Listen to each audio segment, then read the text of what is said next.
কিরে শাকিল, ও দেখতাছি সকাল থেকে এখানে বসে আছে। আর কি হয়, কাজ করে না কেন? আসলে সকাল থেকে দেখতাছি ওই এমন ভাবে বইসা আছে, কাজ কামেও গেল না। কি হইছে ওর?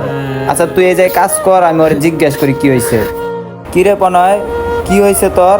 সকাল থেকে দেখতাছি কাজ বাদ দিয়ে শুধু কান্না করতাছস, কিছু হইছে? বন্ধু, এই জায়গায় আমার আর ভাল লাগতেছে না।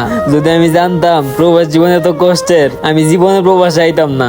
কিন্তু বন্ধু, এই প্রবাসে আইসস, কান্না করলে কাজ হইব না, এই জায়গায় কাজ করতে হইব। তুই দেখলাম এই সকালে আসছস, এখন একটা কাজে গেলি না, কন্ট্রাক্টর দেখলে সমস্যা হইব। পনয়, অনেক দিন হইছে তুই প্রবাসে আইসস, এ পর্যন্ত একবারও বাড়িতে গেলি না। তুই এক কাজ কর, একবার বাংলাদেশে গিয়া ঘুরান দিয়া। কিন্তু বন্ধু, কন্ট্রাক্টর আমার উপরে যেই চাপ দেখায়, আমার কি বাংলাদেশে যাইতে দিব এখন? কিরে বেটা, সকাল থেকে দেখতাছি গল্প করতাছস, কাজ করস না? কাজ কর। প্রণয়, তুই আমার সাথে চল, আমি কন্ট্রাক্টরের সাথে একটু কথা বলি, দেখি তোরে বাংলাদেশে পাঠাইতে পারি কিনা। চল তাইলে। আচ্ছা ঠিক আছে বন্ধু, চল। হ্যাঁ, এই পাশেরটা। আর তুমি ওই পাশে কাজ করো। ওইটার ওই পাশে ছাপাই দিয়ে আসো তো।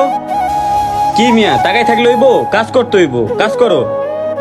আচ্ছা ঠিক আছে। স্যার, একটা কথা বলার ছিল। কি ব্যাপার, বুঝলাম না। কাজ রেখে চলে আসছো, কি কথা বলবা? তাড়াতাড়ি বলো। স্যার, ওই কান্নাকাটি করতেছে তো, ওর একটু দেশে যাওয়ার দরকার। কান্নাকাটি করে? কান্নাকাটি করবো কেন? ওই কি বাচ্চা নাকি যে কান্নাকাটি করবো? আর দেশে যাওয়ার কি আছে? দেশে গেলেই তো কতটি টাকা লাগবো। এই নেবো, টাকা কামাইতেছো, ভাল লাগতেছে না? যাও কাজ করো, দেশে যাওয়ার নাই। যাইও, একবারও যাইও 5 বছর পর। স্যার, প্রবাসে আইছি অনেকগুলা দিন হয়ে গেছে, আমার এই জায়গায় কেমন জানি লাগতেছে, কাজ কামে মন বইতাছে না।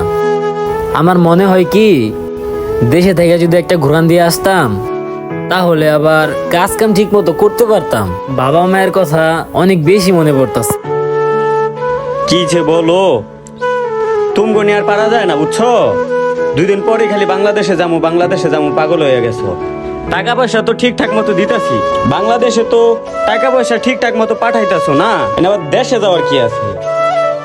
ঠিক আছে, যেহেতু 3-4 বছর ধরে আসছো, দেশে যাইতে মন চাইতাছে, একগুলা দিয়ে আইসো, কাজ শেষ করে টাকা নিয়ে যাইও। ঠিক আছে স্যার, ধন্যবাদ। শাকিল চল। চল তাইলে, এবার তো খুশি? আরে বেটা, খুশি মানে অনেক বেশি খুশি। আমার এখন যা খুশি লাগতাছে বুঝছস, মন চাইতাছে ফাড়ায় কাজ করতে। আমি এখন আমার দেশের মাটিতে ফিরতাছি, বুঝছস নাই? কিন্তু আমার বাপের ফোন দিয়ে আমি কই দিবে, বুঝছস? দাঁড়া ফোন দেই। আরে বাপের ফোন দেওয়ার আগে দি বাপই আমারে ফোন দিছে। বন্ধু দ্বারা আমি একটু কথা কয়ে নি। হ্যাঁ আব্বা, আমি তো 2-1 দিনের মধ্যে বাংলাদেশে আইতাছি। বাবা, তোর বাংলাদেশে আর লাগবে না, তোর বন্ধু বিয়ে ঠিক হয়েছে।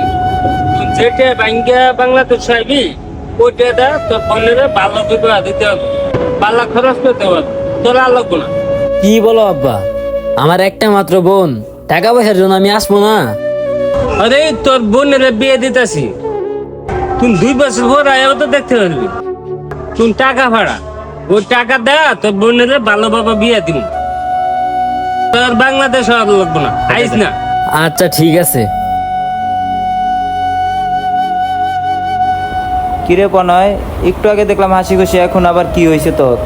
বন্ধু, সেই ছোট বোনটারা রেখে আসছিলাম, বোনটার এখন বিয়ের বয়স হয়ে গেছে, বোনটার বিয়ে, কিন্তু আমি ওই বোনের বিয়েতে যাইতে পারুম না। বাবা বলতাছে আমি যেই টাকা দিয়ে বাংলাদেশে যাবো, ওই টাকা দিয়ে আরো ভালোভাবে অনুষ্ঠান করে বিয়ে দিতে পারবো।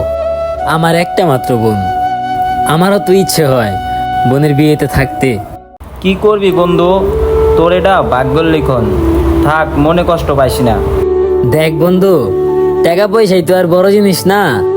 আজকে 4-5 বছর ধরে প্রবাসে আসছি, আমার তো একটু মন চায় বাপ মারে চোখটা দিয়ে একটু দেখি। বাপ মার কি মন চায় না আমার একটু দেখতে? আমার বাবা কিভাবে পারলো আমার মুখের উপরে না করে দিতে? থাক বন্ধু, মনে কষ্ট পাইস না, চল কাজ করি।